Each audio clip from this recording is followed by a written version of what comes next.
barnaamij ku saabsan sidii kor loogu qaadi lahaa hagaajinta xuquuqda aadanaha ee dalalka ku yaal qaaradda Afrika ayaa lagu qabtay xarunta dalka Uganda ee magaalada Kampala. barnaamijkan oo ay ka soo qayb galeen danjirayaal diblomaasiyiin caalami ah ururo bulsho iyo qaybaha kala duwan ee dadka ku lugta leh arrimaha xuquuqda aadanaha dalalka Afrika ayaa waxa isku soo dubariday hay'adda u qaabisan dalalka Afrika difaacayaasha dadka ku lugta leh arrimaha xuquuqda aadanaha. Dr. Xasan Sheekh oo hay'addaas madax ka ah ayaa ugu horeyntii hadal ka jeediyay isaga oo tilmaamay in dalalka Netherlands iyo Austria ay gacan ka geysanayaan sidii loo dhiirigelin lahaa in la hagaajiyo heerka xuquuqda aadanaha ee dalalka kulaala qaaradda Afrika.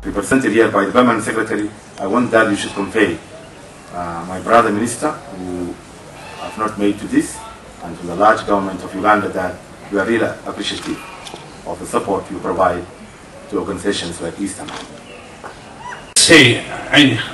I was about to suggest that my colleague here, Yvonne, barnaamijkan oo hadalla ka jeediyeen danjirayaasha dalalka Austria, Netherlands iyo Burundi u jooga dalka Uganda iyo qaar ka mid ah dadka ka lugta leh arrimaha xuquuqda aadanaha iyo ururada bulshada rayidka ayaa ugu dambeyntii waxaa soo xiray Dr. Xasan Sheekh madaxa dalada Pan Africa oo ay ku bohoobeen dadka difaacayaasha xuquuqda aadanaha qaaradda Afrika.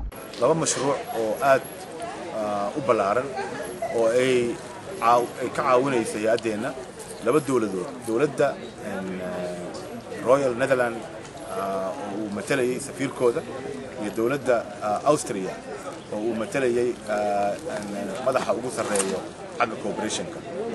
waxaan la saxeexnay oo maanta aan daafurray mashruuc gaaraya isku darkiisa ilaa iyo 1 milyan iyo 300 oo kun oo euro oo soconaya muddo 3 sano oo Soomaaliya waa wadan ka soo kabanaya burbur baahsan oo ku dhacay oo mid dawladeed mid shacbiyeed mid walba ah.